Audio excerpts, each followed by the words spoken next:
মাত্র এক মাসের দুধের শিশুকে বিক্রি করতে এসে স্থানীয়দের হাতে ধরা পড়লেন এক দম্পতি। থাকছে বিস্তারিত রিপোর্ট নির্মল বিশ্বাসের প্রতিবেদন। সোমবার কাকডাকা সকালে ঘটনাটি ঘটেছে মালবাজারের টাউন স্টেশন এলাকায়। বাচ্চা সহ তাদের আটক করে থানায় নিয়ে যায় মালবাজার থানার পুলিশ। পুলিশের কাছে ধৃতরা নিজেদের দম্পতি বলে দাবি করেছেন। মালবাজার স্থানীয় সূত্রে জানা গেছে, এদিন সকালে মাল শহর লাগোয়া রাজা চা বাগানের পাকা লাইনে বাচ্চা কোলে কারোর অপেক্ষায় দাঁড়িয়ে থাকতে দেখা যায় দেবপাড়া চা বাগানের বাসিন্দা রাজেশ মিশ্র ও অনিতা ওরাও মিশ্রকে। কিছুক্ষণ পরে সেখানে শিশুটিকে কিনতে আসেন এক যুবক। দুই পক্ষের মধ্যে দর কষাকষি চলতে থাকে। রাজেশ মদ্যপ অবস্থায় থাকায় উচ্চস্বরে কথা বলতে শুরু করেন ক্রেতার সঙ্গে। বেগতিক দেখে শিশুটিকে না কিনে ঘটনাস্থল থেকে পালিয়ে যায় সে ব্যক্তি।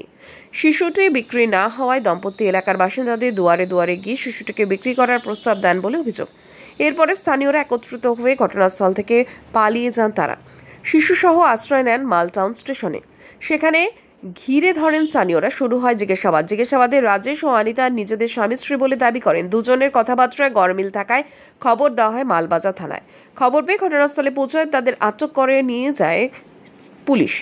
শিশু বিক্রির চেষ্টার অভিযোগে সম্পূর্ণ অস্বীকার করেছে অনিতা। তিনি জানিয়েছেন বাচ্চাটি ডাক্তার দেখানোর জন্য তিনি এসেছিলেন মালবাজারে। তবে কেন রাজা চা বাগানে পাকা লাইনে গিয়েছিলেন তার সদুত্তর মেলেনি এখনো। ঘটনা তদন্ত শুরু করেছে পুলিশ। এলাকার থেকে সেই দম্পতিকে আটক করে নিয়ে যাবেন রেলওয়ে পুলিশ না মালবাজার থানার পুলিশ। বেশ কিছুক্ষণ দায়ভার একে অপরের উপর চাপানোর পর শেষ পর্যন্ত মাল থানার পুলিশ তাদের আটক করে থানায় নিয়ে আসে।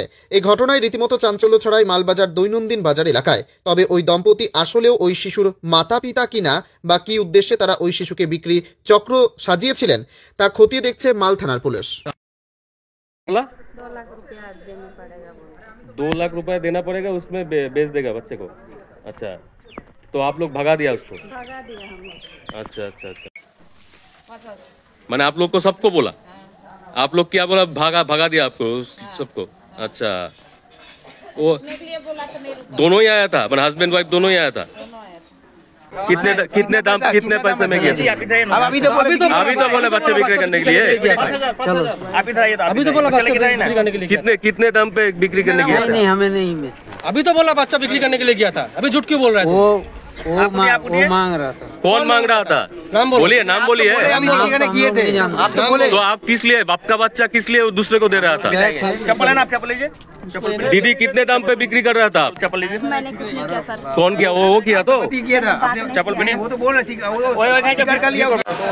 বাচ্চাকে নিয়ে আসছিল, ওনারা পাকা লাইনে নিয়ে গেছিলো। ওনারা ডিমান্ড করছিল বাচ্চাটাকে বিক্রি করবে বলে 50,000 টাকা দাম রেখেছিল। ওখানকার পাকা লোকরা ওনাদেরকে তাড়িয়েছে। তাড়ানোর পর মালিক এসে বসলো। বসার পর আমাদের খবর আসলো যে কোনো মহিলা এবং ওনার হাজব্যান্ড বাচ্চাটাকে বিক্রি করতে এসেছে। আমরা জানার পর আমরা এসে আমরা মাল থানাকে জানানোর পর মাল থানার পুলিশ এসে জিজ্ঞাসাবাদ করার পর উনি বলছে বারাহাটের বাড়ি, কোনো সময় বলছে নিলামের বাড়ি, সঠিক বলতে পারছি না ওনারা। যেখানে বিক্রি করতে গিয়েছিল সেই মহিলারা বা সেখানকার লোকজন কি এসেছিল এখানে? হ্যাঁ, এসে ওনারা বললো এরা 50,000 টাকা দাম রেখেছিল। 4-5টা ছেলে এবং 2-3টা মহিলা এসেছিল। ওনারা বলে গেলো যে ওনারা বেচতে এসেছিল। কোন জায়গাটা? সে পাকা লাইন না, এইখানে যেখানে এখন আছে সেটা কোন জায়গা? এটা হচ্ছে ডেলি মার্কেট স্টেশন রোড। ওই পাকা লাইনের লোকরাই আপনাদেরকে খবর দিল? হ্যাঁ, আমার পাকা লাইনের লোকরাই খবর দিয়েছিল যে ওনারা বেচতে এসেছিল। আর ওরা এখানেই বসেছিল স্টেশনের মধ্যে? স্টেশন পরে বসেছিল। আচ্ছা, কখন থেকে বসেছিল তাও? প্রায় 1.5 ঘন্টা হয়ে গেছে বসা। আচ্ছা, বাচ্চাটা কতদিনের হবে মোটামুটি? মোটামুটি 1 মাস।